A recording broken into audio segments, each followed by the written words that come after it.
Date आज 30 सितंबर 2021। ये सब टॉपिक कवर करेंगे इस क्लास में। फर्स्ट टॉपिक है पेंटानल वेटलैंड। ये वेटलैंड है आर्द्र भूमि एक, जहाँ पे पानी भरा रहता है, ऐसी भूमि को वेटलैंड या आर्द्र भूमि बोलते हैं हिंदी में। ये न्यूज में है अभी पेंटानल।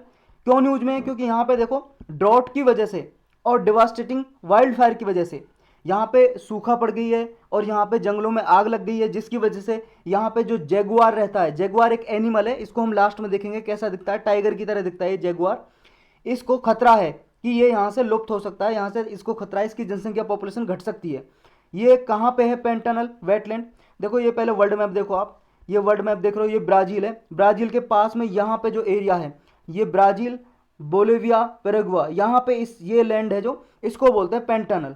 ये वाला एरिया देखो आप, ये ब्राज़ील है। ब्राज़ील का ये स्टेट है माटो ग्रेसो। ये यहाँ से लेके थोड़ा एरिया इसका पड़ता है, ये बोलिविया का और थोड़ा पेराग्वे का, ये वाला जो एरिया ये है पेंटानल। पेंटानल वेटलैंड बोलते हैं इसको। ये साउथ अमेरिकन कॉन्टिनेंट में लोकेटेड है, सेंट्रल एरिया में, जो हमने देखा अभी। यहाँ पे देखो पूरे वर्ल्ड के लार्जेस्ट ट्रॉपिकल वेटलैंड में से ये एक है, मतलब सबसे बड़ा ये वेटलैंड है पूरे वर्ल्ड में, ट्रॉपिकल वेटलैंड में। और वर्ल्ड का सबसे लार्जेस्ट फ्लडेड ग्रासलैंड भी है ये।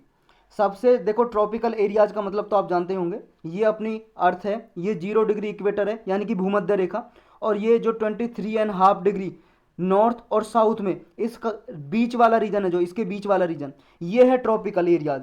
ट्रॉपिकल एरियाज में ये सबसे बड़ा, पूरे वर्ल्ड का सबसे बड़ा वेटलैंड है, आर्द्र भूमि है। और ग्रासलैंड जो घास के मैदान होते हैं और फ्लडेड होते हैं, जिन पे पानी भरा रहता है, ग्रासलैंड भी सबसे बड़ा है पूरे वर्ल्ड में, ये पेंटानल वेटलैंड। और ये कहाँ पे है? ब्राज़ील में। हमने देखा ब्राज़ील का स्टेट का नाम है, वो याद रखना आपको, माटो ग्रोसो डो सुल इस स्टेट का नाम है जिसमें है। और ये बोलिविया और पैराग्वे, ये दो कंट्री इनसे भी बॉर्डर लगाता है, थोड़ा थोड़ा एरिया उनका भी है। देखो यहाँ पे इंटरनल रिवर डेल्टा भी है, यहाँ से एक रिवर होकर गुजरती हैं जो डेल्टा बनाती हैं। डेल्टा का मतलब ये है, आपने मैथ में पढ़ा होगा, ऐसा डेल्टा का साइन होता है। रिवर जब फ्लो करती है उसमें लोड जब ज़्यादा बढ़ जाता है, लोड यानी कि सेडिमेंट्स वगैरह, जो पत्थर वगैरह या उसमें मिनरल्स वगैरह, फिर वो जो रिवर का माउथ होता है, जब रिवर जहाँ पे ख़त्म होने वाली है वहाँ पे क्या है, डिस्ट्रीब्यूटरीज में बढ़ जाती है रिवर, कई सारी रिवर में बढ़ जाती है, और इस तरह से वो शेप ले लेती है डेल्टा जैसी शेप, उसी को बोलते हैं डेल्टा। यहाँ पे जो वेजिटेशन है वो वेजिटेशन को बोलते हैं पेंटानल कॉम्प्लेक्स। वेजिटेशन का मतलब जो यहाँ पे पेड़ पौधे हैं, फॉरेस्ट एरिया, उसको पेंटानल कॉम्प्लेक्स बोलते हैं। क्योंकि देखो पेंटानल कॉम्प्लेक्स इसलिए बोलते हैं, बहुत सारे यहाँ पे टाइप के फॉरेस्ट मिलते हैं। कौन कौन से? एक तो moist tropical Amazonian rain forest plant मिलते हैं, सेमी एरिड वुडलैंड प्लांट्स मिलते हैं, ब्राजीलियन सेरेडो सवाना प्लांट्स मिलते हैं, और प्लांट्स ऑफ चाको सवाना जो बोलिविया और पराग्वे, ये प्लांट्स मिलते हैं। देखो इनको बांटा जाता है डेनिसिटी के आधार पे, कि ट्रीज की डेनिसिटी कितनी है, कितने घने जंगल हैं, कितने कम जंगल है, डेनिसिटी के आधार पे, यानी कि पेड़ पौधे की डेनिसिटी के आधार पे इनको बांटा जाता है। और वो डेनिसिटी कैसे बढ़ती घटती है पेड़ों की? रेनफॉल से, टेम्परेचर से, इस पर डिपेंड करती है। और देखो यहाँ पे एक एप्पल स्नेल नाम का की स्टोन स्पीसीज भी पाया जाता है, जो पेंटानल इकोसिस्टम के लिए बहुत ही इंपॉर्टेंट है। की स्टोन स्पीसीज वो होते हैं, अगर ये स्पीसीज कोई जंगली जानवर है या पेड़ पौधा, अगर ये यहाँ से लुप्त हो जाए, एक्सटिंक्ट हो जाए, तो बाकी की जो प्रजातियां यहाँ पे रहती हैं, जंगली जानवर या पेड़ पौधे, उन पे भी अफेक्ट पड़ेगा। तो ये एप्पल स्नेल कुछ ऐसा दिखता है, शंख जैसा, ये शंख ही है, ऐसा है। और पेंटानल देखो यहाँ पे हमने जैसे ऊपर पढ़ा, खतरा किसको? जगुआर को, वाइल्ड फायर की वजह से जंगलों में आग लग जाती है, और ये जंगलों में यहाँ पे one of the largest population मिलती है जगुआर की। और कौन कौन से जंगली जानवर पाए जाते हैं यहाँ पे? देखो जगुआर पाया जाता है, मार्स डियर पाया जाता है, हिरन, हिरन की प्रजाति है ये। जाइंट रिवर ऑटर, ये नेवला है, जो सांप और नेवले की लड़ाई होती है ये। और हियासिंथ मकाओ पाया जाता है इस पे, crown solitary eagle, maned wolf, ये साउथ अमेरिकन टापीर, और ये जाइंट एंटीटर। ये देखो जैगुआर है भाई साहब, ये जैगुआर। और ये आपका मार्स डियर है, ये आपका ऑटर है, जाइंट रिवर ऑटर। और ये आपका मकाओ है, ये वाला जो मकाओ हमने देखा था, ये हयासिंथ मकाओ है, ये तोते जैसा, नीला तोता बोल सकते हो आप। और ये क्राउंड सॉलिटरी एगल है, बतख की तरह है एगल। और ये वाला है आपका मैंड वोल्फ, ये वाला मैंड वोल्फ है, ये वाला मैंड वोल्फ है। और ये अमेरिकन तापीर है, तापीर या टापीर बोल लो आप। और ये वाला लास्ट में ये जो देखा था हमने जाइंट एंटीटर, ये जाइंट एंटीटर है, ये देखो जाइंट एंटीटर है ये वाला, कुछ कुछ उसकी तरह दिखता है, ये पेंगोलिन जो होती है ना, उसकी तरह दिखता है। नेक्स्ट है हर्बिसाइड टॉलरेंट राइस वेराइटीज़। देखो एक नई राइस की वेराइटी बनाई है इंडियन काउंसिल ऑफ, जो इंडियन एग्रीकल्चर रिसर्च इंस्टीट्यूट है उसने ये डेवलप की है। ये इंस्टीट्यूट आपको जरूर याद रखना है, क्योंकि देखो यूपीएससी ने एक बार ऐसे पूछ लिया था, एक मस्टर्ड की वेराइटी, सरसों की नया सीड बीज बनाया था और पूछ लिया था किस सेंटर ने वो या इंस्टीट्यूट ने डेवलप किया है, बनाया है। तो इंडियन एग्रीकल्चर रिसर्च इंस्टीट्यूट ने इसको बनाया है। ये first ever non GM herbicide tolerant rice variety है। इसकी दो वैरायटी डेवलप की हैं, एक तो नाम है पूसा बासमती 1979 और एक है पूसा बासमती 1985। ये देखो चावल के बीज, नए बीज बनाए हैं, सीड, उसकी वैरायटी। अब इनको खेतों में डाला जाएगा तो ये क्या काम करेंगे, ये हर्बिसाइड टॉलरेंट है। हर्बिसाइड देखो खरपतवार को बोलते हैं, हर्बी वो हर्बी वीड वगैरह जो होती हैं, और हर्बिसाइड का मतलब जहाँ पे भी साइड ये वर्ड जुड़ जाए ना, समझ लो वहाँ पे मरने की बात हो रही है कुछ। जैसा आपने सुसाइड में देखा होगा, सुसाइड में साइड लगा हुआ है, मरने की बात हो रही है। सुई, सुई का मतलब क्या है, अपने आप को मारना, अपने आप से ऑन इट्स ओन, और साइड मतलब हत्या। तो जहाँ पे भी साइड जुड़ जाए मतलब कुछ हत्या की बात हो रही है, कुछ मारने की, किलिंग की, मरने मारने की बात हो रही है। तो ये हर्बिसाइड टॉलरेंट है।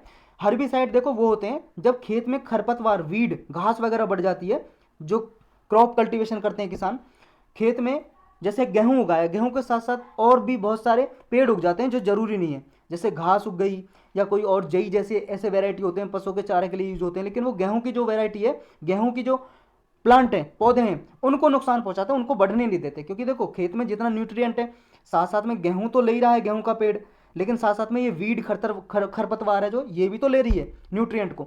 तो ये क्या है, अच्छे से ग्रोथ नहीं होने देती वीट को। तो इसको मारने के लिए हर्बिसाइड डालते हैं, हर्बिसाइड केमिकल वगैरह होते हैं, छिड़कते हैं। लेकिन प्रॉब्लम क्या होती है, जब जो सिंपल जो राइस होते हैं, राइस चावल, उनमें जब ये हर्बिसाइड डालते हैं तो भाई साहब वो हर्बिसाइड जो डालेंगे स्प्रे, वो ऐसा थोड़ी नहीं है जो वीड है उनकी पहचान कर लेगा कि सिर्फ वीड को मारेगा, चावल को नहीं मारेगा। समझ रहे हो? तो ये क्या है, चावल को भी मारेगा, वीड को भी, दोनों को मार देगा। क्योंकि इसके मौसी का बेटा तो लगता नहीं है वीड, और राइस से कोई दुश्मनी तो है नहीं, इससे तो दोनों से ही दुश्मनी है। जो भी इससे मिलेगा सबको मार देगा ये, मतलब सबको नुकसान पहुंचाएगा, राइस को भी और वीट को भी। तो ये जो चावल की वैरायटी जो बनाई है, ये ऐसी बनाई है, एक तो ये नॉन जीएम है, यानी कि नॉन जेनेटिकली मॉडिफाइड, मतलब इसके जीन में कोई बाहर से जीन नहीं डाला है। जेनेटिकली मॉडिफाइड क्या होती है, सीड वो होते हैं, जैसे मान लो किसी बीज में बाहर से कोई जीन डाल दिया, इस सीड में कोई जीन नहीं है। जीन सबकी बॉडी में जीन होते हैं, हर एक जो मान लो कोई भी लिविंग थिंग्स है सब में जीन होते हैं, आपकी बॉडी में भी जीन है, सीड जो बीज होते हैं क्रॉप के उनमें भी जीन होते हैं। तो इसमें सीड में नया बाहर से जीन डाल दिया तो अब ये हो गया जेनेटिकली मॉडिफाइड, क्योंकि इसके जीन में मॉडिफाई कर दिया, मॉडिफाई का मतलब चेंज, जीन में चेंज कर दिया, बाहर से नया जीन डाला तो जेनेटिकली मॉडिफाई हो गया। लेकिन ये नॉन जीएम है, नॉन जेनेटिकली मॉडिफाइड है, क्योंकि बाहर से कोई जीन नहीं डाला है हमने, क्या करा है वो आगे देखेंगे, ये आपको समझ में आ जाना चाहिए कि अब ये हर्बिसाइड टॉलरेंट है, कि अब खरपतवार जो डालेंगे, अब इस चावल की वैरायटी को, चावल के पेड़ को, जो ये राइस का पेड़ है, पौधा है, उसको नुकसान नहीं पहुंचाएगा, क्योंकि ये अब टॉलरेंट हो चुका है, सहन कर लेगा हर्बिसाइड को। इतनी ताकत आ गई है इसमें। जैसे मान लो आपको कोरोना वायरस की वैक्सीन लगा दी, अब आपके अंदर इतनी इम्यूनिटी डेवलप हो गई है कि आपको कोरोना कुछ नुकसान नहीं पहुंचा पाएगा, थोड़ा बहुत नुकसान होगा अगर होगा भी तो इसी तरह से ये राइस की वैरायटी डेवलप हो गई, ये समझ लो, इसको वैक्सीन लगा दी। ये जो वैरायटी है देखो डायरेक्टली सीडेड की जा सकती है। आप सबको पता होना चाहिए कि चावल कैसे बोया जाता है। पहले चावल की पौध लगाई जाती है, एक इतने, मान लो ये खेत, इस खेत में चावल बोना है, तो किसान क्या करता है, इतने सारे इस मतलब कोने पे एक पौध लगा देगा, चावल की पौधा लगा देगा, छोटा छोटा सीड डाल देगा, यहाँ पे हो जाएगा। अब इसको निकाल के ना पूरे खेत में ट्रांसप्लांट करते हैं, मतलब यहाँ से पौध उखाड़ी और दूर दूर थोड़ी ये चावल की पौध लगा दी, अब यहाँ पे ऐसे चावल कल्टीवेशन होता है। लेकिन ये जो वैरायटी है ना, डायरेक्ट चावल का सीड डाला जा सकता है, ये अलग से ये पौध लगाने की जरूरत नहीं है, पूरा खेत में सीड डाल दो, बीज डाल दो, जैसे गेहूं का डाला जाता है ऐसे उगाया जा सकता है।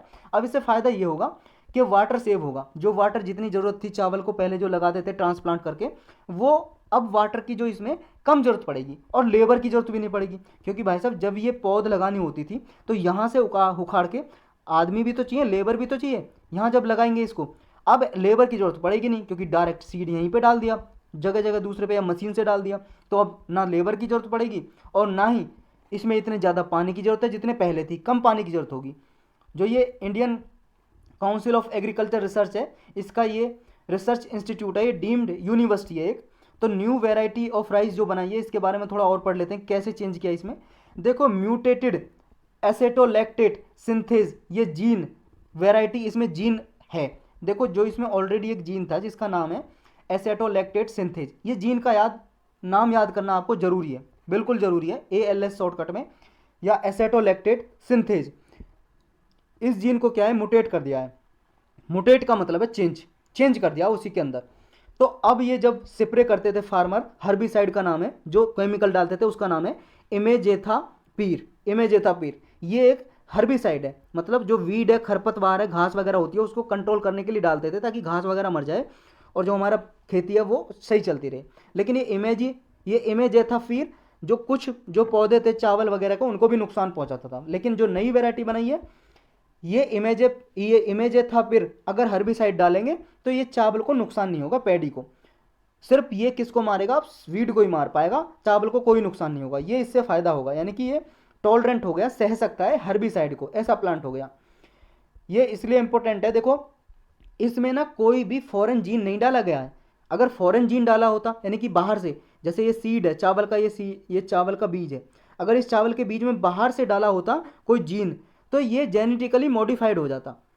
यानी कि बाहर से डाला है फॉरेन जीन, लेकिन बाहर से तो हमने डाला नहीं, इसी के जीन को चेंज कर दिया, तो ये नॉन जेनेटिकली मॉडिफाइड ऑर्गेनिज्म है, इसलिए इंपॉर्टेंट हो जाता है।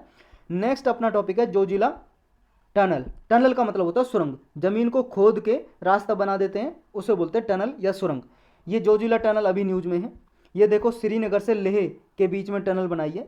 ये एशिया की सबसे लार्जेस्ट, पूरे एशिया कॉन्टिनेंट की बात हो रही है, सबसे largest by directional single tube road tunnel है। बाई डायरेक्शनल का मतलब आने का रास्ता भी है, जाने का रास्ता भी है इसमें से। तो ये बाई डायरेक्शनल सबसे लंबी एशिया में टनल है, सुरंग है, 14.15 ये किलोमीटर की है, और हमेशा ये खुली रहेगी चाहे कोई सा भी वेदर हो। ये NH1 पे बनी हुई है, जो नेशनल हाईवे नंबर 1 है उस पे सिचुएटेड है, और लगभग सी सरफेस जो सी का सरफेस है, समुद्र तल, उससे इसकी ऊंचाई है 11,578 फीट ऊंचाई है।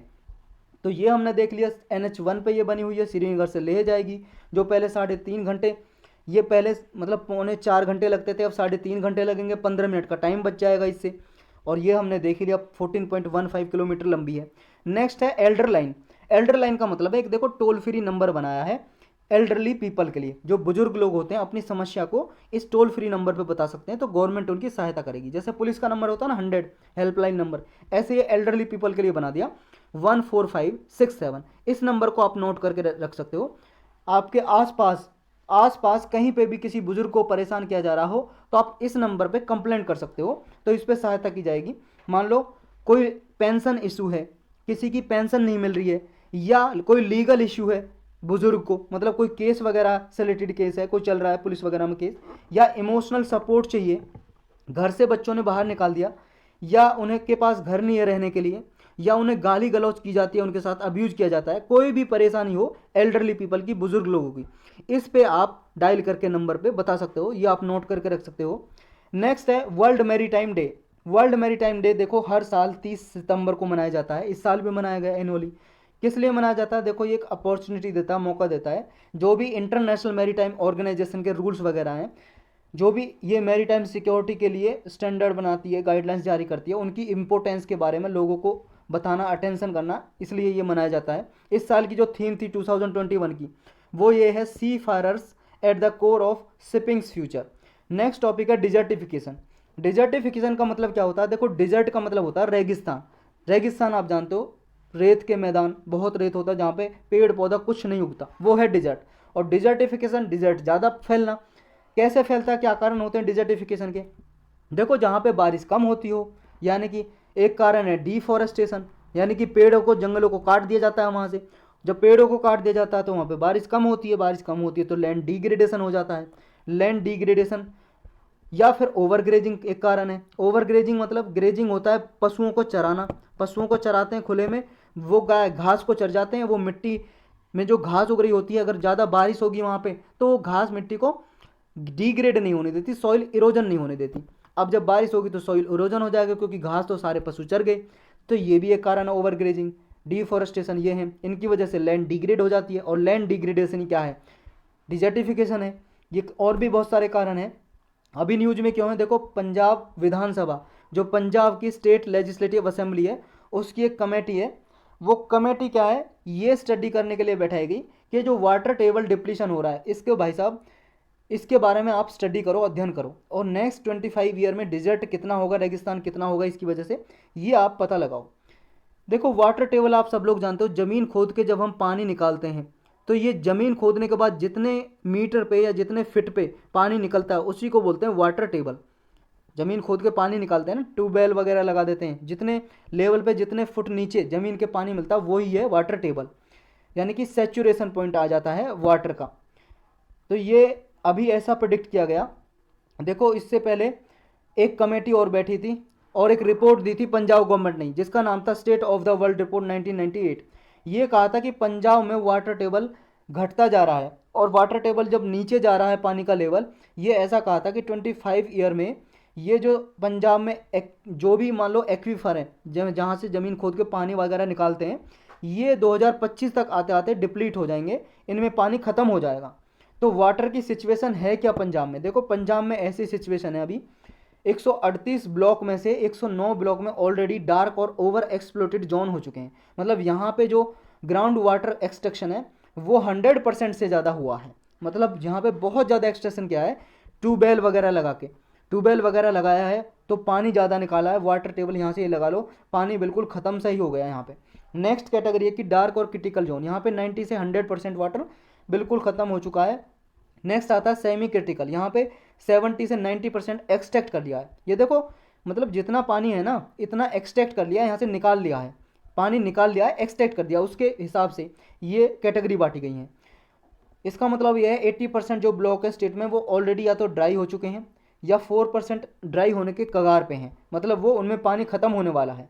जो वाटर अवेलेबिलिटी है, पहले देखो 3 से 10 मीटर पे जब ट्यूबवेल लगाते थे, पृथ्वी को खोदते थे अर्थ को, तो 3 से 10 मीटर पे पानी निकल जाता था जब ये पंप लगाते थे ना ट्यूबवेल वगैरह। लेकिन अभी वही वाटर टेबल 20 से 30 मीटर पे पहुंच गई है। इतना खोदना पड़ता है 20 से 30 मीटर फिट, यानी कि लगभग 60 से 90 फीट तक खोदना पड़ता है, तब जाके ये पानी निकलता है। रीजन क्या है, देखो स्कार्सिटी के रीजन देखो ये है, ज़्यादा पानी को एक्सट्रैक्ट किया जा रहा है। लगभग देखो जो रिप्लेनिशमेंट रेट है ये 1.66 टाइम है। मतलब जितना पानी निकालते हैं उतनी बारिश हो नहीं पाती, पानी जो वाटर है ग्राउंड वाटर रिचार्ज हो नहीं पाता। तो 1.66 टाइम्स मतलब जितना पानी रिचार्ज होना चाहिए उससे ज़्यादा निकाल रहे हैं, तो पानी तो भाई सब सूख ही जाएगा। ये दूसरा कारण है कि फॉल्टी क्रॉपिंग पैटर्न। देखो जब से ये ग्रीन रिवॉल्यूशन आई है, हरित क्रांति, उसमें चावल और वीट पे बहुत जोर दिया गया। और पंजाब में देखो कुछ एरिया है जहाँ पे कैनाल नहर वगैरह बनी हुई है, और जहाँ पे रिवर है सतलुज वगैरह, रिवर है ब्यास वगैरह, वहाँ के आसपास का रीजन है कि चावल के लिए सूटेबल है। लेकिन ग्रीन रिवॉल्यूशन के कारण क्या है, पैडी कल्टीवेशन जो बहुत ज़्यादा बढ़ गई वहाँ पे, क्योंकि धान जो बोते हैं चावल, उनके लिए गवर्नमेंट ज़्यादा एमएसपी देती है, ज़्यादा पैसे में खरीदती है। और जब ज़्यादा पैसा उनको मिलेगा तो उन्होंने क्या किया, धान उगाना शुरू कर दिया। और धान के लिए आपको पता है ज़्यादा पानी चाहिए, वाटर ज़्यादा चाहिए। तो वाटर जब ज़्यादा चाहिए तो उन्हें कहाँ से लाएंगे, जहाँ पे नदी नाले हैं भाई साहब वहाँ तो ठीक है, जहाँ पे नहीं है तो क्या करेंगे, ट्यूबवेल लगाएंगे। ट्यूबवेल लगा के सारा पानी एक्सट्रैक्ट कर लिया। तो ये क्रॉप पैटर्न जो चेंज हो रहा है ये एक सबसे बड़ा कारण है। क्या ज़रूरत है करने की ऐसा कि ये पानी को बचाया जा सके, सबसे पहले तो भाई साहब यही है, क्रॉपिंग पैटर्न को चेंज करो कि जो लैंड वहाँ पे सूटेबल है जिस खेती के लिए वही उगाओ। फार्मर को प्रमोट करो कि वो लेस वाटर, जिन क्रॉप को, जिन फसल को कम पानी चाहिए वो फसल उगाएं, जैसे ज्वार हो गया, बाजरा हो गया, ये फसल उगाएं। और देखो ड्रिप इरिगेशन भी एक ऑप्शन हो सकता है, विकल्प हो सकता है। ड्रिप इरिगेशन होता है, देखो जैसे खेत है, खेत में पानी लगाएगा किसान, यहाँ देखो यहाँ से पाइप डाला, खेत में पानी लगाया और पानी जा रहा है पूरा, ये पानी ऐसे ही बह रहा है, इसको बोलते हैं flood irrigation. Flood irrigation, irrigation का मतलब सिंचाई, खेत में पानी लगाना। तो ये बिल्कुल पाइप ऐसे छोड़ दिया, वो हो गया फ्लड इरिगेशन। इरिगेशन की स्पेलिंग ये है। और अगर मान लो जो पौधा है, पौधे के जड़ में ही अगर पाइप द्वारा पूरे खेत में क्या है ऐसे पाइप का नेटवर्क बिछा दिया और पाइप पौधों के जड़ों में ही पानी देगा, बस वो हो गई ड्रिप इरिगेशन। तो ऐसे साइंटिफिक मेथड अपना सकते हैं इरिगेशन करने के लिए। नेक्स्ट टॉपिक है national action plan for dog mediated rabies elimination. देखो अभी वर्ल्ड रेबीज डे आया, वर्ल्ड रेबीज डे पे ये प्लान जो क्या है, ये प्लान गवर्नमेंट ने अनवेल्ड किया, मतलब ये प्लान बनाया, national action plan for dog mediated rabies elimination. जो रेबीज बीमारी एक जो कुत्ते के काटने से होती है, और भी कई सारे जानवर जैसे लोमड़ी भी काट जाती है ना, उसके काटने से भी होती है। तो ये रेबीज नाम की बीमारी जो वायरस से होती है, ये वायरस छोड़ देते हैं, कुत्ते काट लेगा, कुत्ता वायरस छोड़ देगा उसमें, और इसकी वजह से बहुत सारी डेथ हो जाती है, मृत्यु हो जाती है। तो ये प्लान बनाया गवर्नमेंट ने, हमारी सरकार ने, 2030 तक आते आते ये रेबीज को एलिमिनेट करना है, बिल्कुल ख़त्म करना है, रिमूव करना है हमारे इंडिया से। ये national centre for disease control, इस सेंटर ने ये ड्राफ्ट प्लान बनाया है, ministry of fisheries, animal husbandry और डेयरिंग के साथ कंसल्ट करके, सहमति करके ये प्लान बनाया है। तो हमारे लिए जानना जरूरी हो जाता है रेबीज क्या है, कैसे फैलता है और क्या इसके इलाज हैं। देखो, रेबीज एक फैटल डिसीज है, फैटल का मतलब हानिकारक है, लेकिन प्रिवेंटेबल वायरल डिसीज है, वायरस से होती है, ये वायरल डिसीज है, ये याद रखना है, बैक्टीरिया या फंगी से नहीं होती, वायरस से होती है, लेकिन प्रिवेंटेबल है, मतलब इसे बचाया जा सकता, बचा जा सकता लोगों को। देखो, ये लोगों में फैलती है, और कुत्तों में, जो पालतू कुत्ते हैं उनमें भी फैल जाता है रेबीज। कैसे फैलता है? जब जानवर काटता है, जानवर के काटने से या उनके संपर्क में आते हैं, जो उनके माउथ से, मुंह से जो लार वगैरह निकलती है, अगर उसको टच वगैरह कर लेते हैं तो उससे भी ये फैलता है रेबीज। रेबीज देखो कई सारे जंगली जानवरों से फैलता है, काटने से या उनके संपर्क में आते हैं, जैसे बैट है, चमगादड़, इससे भी। एक रैकून नाम का एक जानवर है, उससे भी, हिंदी में भी रैकून बोलते हैं, रकून या रकून। एक स्कंक जानवर होता है, ब्लैक एंड वाइट जानवर होता है, अमेरिकन जानवर, उसका नाम है स्कंक। फॉक्स आप जानते हो, लोमड़ी, डॉग, कुत्ता। तो इनकी वजह से क्या है, बहुत सारे लोगों की डेथ हो जाती है इनके काटने से। ये रेबीज वायरस क्या है, हमारे सेंट्रल नर्वस सिस्टम को अफेक्ट करता है जब हमारी बॉडी में आ जाता है। सेंट्रल नर्वस सिस्टम का मतलब है ब्रेन, हमारे दिमाग को। जब भी ये वायरस अंदर आता है, हमारे दिमाग को अटैक करता है और इंसान पागल जैसा हो जाता है, कुत्ते की तरह भौंकने लगता है। इसमें अगर काफ़ी समय तक अगर इलाज नहीं करवाया तो तुरंत इसका इलाज करवाना पड़ता है। रेबीज प्रिवेंटेबल है क्योंकि इसके लिए वैक्सीन दी जा सकती है। जो पालतू कुत्ते हैं जो काटते हैं या नहीं भी काटते हैं, सब पालतू कुत्ते हैं या वाइल्ड लाइफ में जो हैं, उनको क्या है, वैक्सीन लगा दी जाती है। कुत्तों को वैक्सीन लगा देने से क्या होगा कि जब भी कुत्ता किसी को काटेगा तो वो रेबीज जो वायरस इसके अंदर था वो ह्यूमन में जा नहीं पाएगा, या किसी और जानवर को काटेगा तो उसमें जा नहीं पाएगा। तो रेबीज ट्रांसफ़र कैसे होता है, कैसे ट्रांसमिट होता है? देखो, ये ट्रांसफ़र ऐसे होता है, जो भी मान लो डायरेक्ट कांटेक्ट में आते हैं इनके, पशुओं के, या फिर उनकी आई, नोज़ या माउथ से जो निकलता रहता है म्यूकस यानी कि लार वगैरह, अगर उनके कांटेक्ट में आते हैं तो भी उनका सलाइवा, लार होता है, उसकी वजह से ये इन्फेक्ट कर सकता है। ये ट्रांसमिट किस में होता है? देखो, रेबीज केवल और केवल मैमल्स को अफेक्ट करता है। मैमल्स हिंदी में बोलते हैं स्तनपाई जानवर, मैमल्स होते हैं स्तनपाई जानवर। ये ऐसे एनिमल होते हैं, देखो मैं कई बार बता चुका हूँ वैसे, जिनके पास ये वर्टेब्रेट होते हैं, यानी कि वर्टेब्रेट का मतलब ये है कि इनके पास रीढ़ की हड्डी होती है, जैसे इंसान है रीढ़ की हड्डी है, ये भी मैमल है। एक तो कैटेगरी यानी कि वर्टेब्रेट होने चाहिए, वर्टेब्रेट। दूसरा वो क्या है कि उनके पास क्या होना चाहिए, वार्म ब्लडेड, उनका खून क्या है, गर्म होना चाहिए, वार्म ब्लडेड। तीसरी कंडीशन यह है कि वो जब बच्चे देते हों तो अंडे से ना निकलते हों, डायरेक्ट बेबी प्रोड्यूस होता हो। जैसे मुर्गी अंडे देती है, अंडे से बच्चे निकलते, तो वो मैमल्स नहीं है, आदमी है, क्योंकि डायरेक्ट बच्चे देते हैं, बेबी होता है डायरेक्ट, अंडे से थोड़ी ना बच्चे निकलते हैं। चौथी कंडीशन है कि मिल्क प्रोडक्शन होना चाहिए, यानी कि जब फीमेल बच्चे को जन्म दे तो वो अपने बच्चों को दूध भी पिलाए। तो आदमी भी देखो सारी कंडीशन में फुलफिल बैठता है, तो आदमी भी एक मैमल है, डॉग भी एक मैमल है। तो ये ट्रांसमिट किसको होता है? मैमल्स को ही ट्रांसमिट होता है रेबीज, और किसी जानवर को नहीं होता है। ये बात आपको याद रखनी है।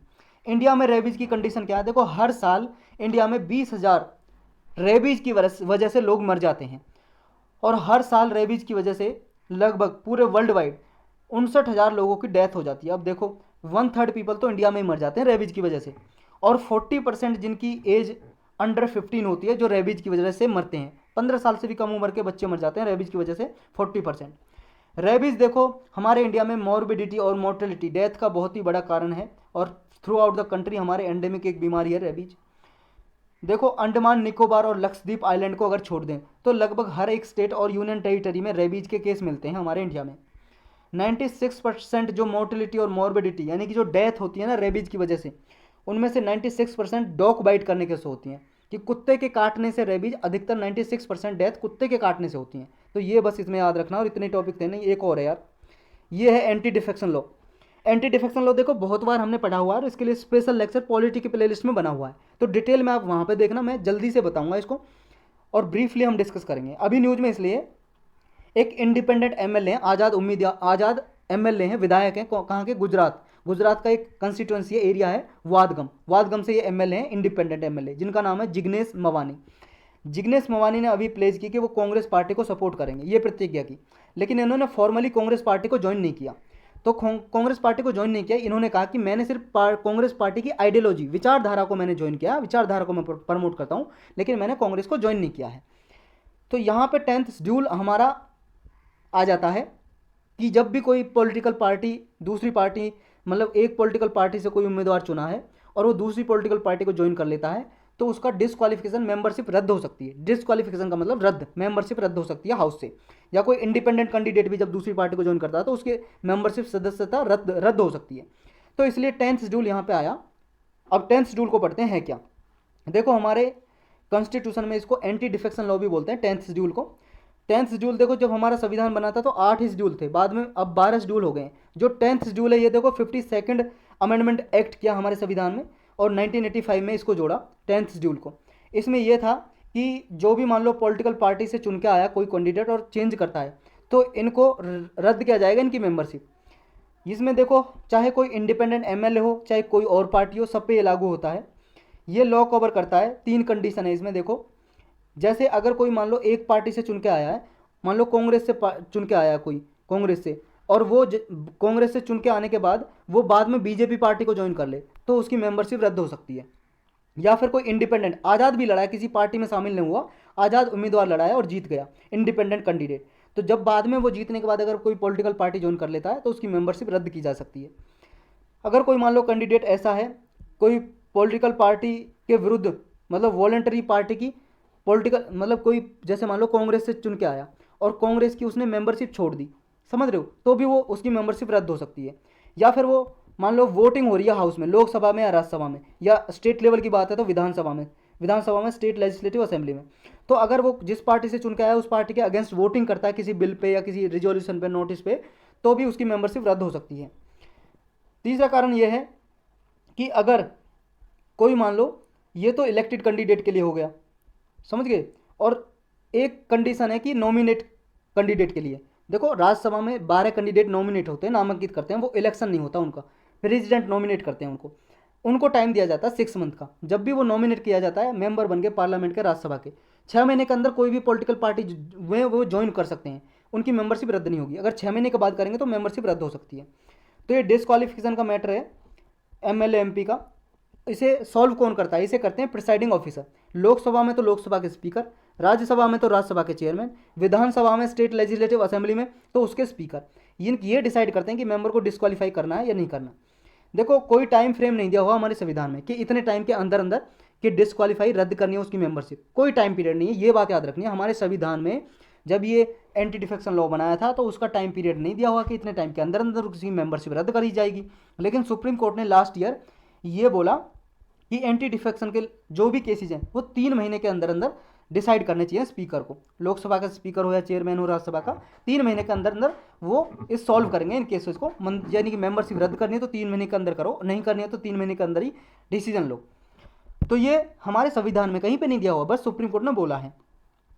तो लेजिस्लेटर देखो एक एक्सेप्शन भी दिया हुआ है कि किस केस में मेंबरशिप रद्द नहीं होगी। कब रद्द नहीं होगी, देखो अगर कोई पार्टी के 2/3 मेंबर हैं, एटलीस्ट 2/3 मेंबर अगर दूसरी पार्टी को ज्वाइन कर लें तो मेंबरशिप रद्द नहीं होगी। जैसा मान लो कांग्रेस है और ये बीजेपी है, तो कांग्रेस के मान लो 2/3 मेंबर निकल के बीजेपी में मिल जाए तो ना तो उनकी होगी जो 2/3 मेंबर गए हैं छोड़ के, ना उनकी होगी जो 1/3 अब कांग्रेस के मेंबर बचे हैं, किसी की भी मेंबरशिप रद्द नहीं होगी।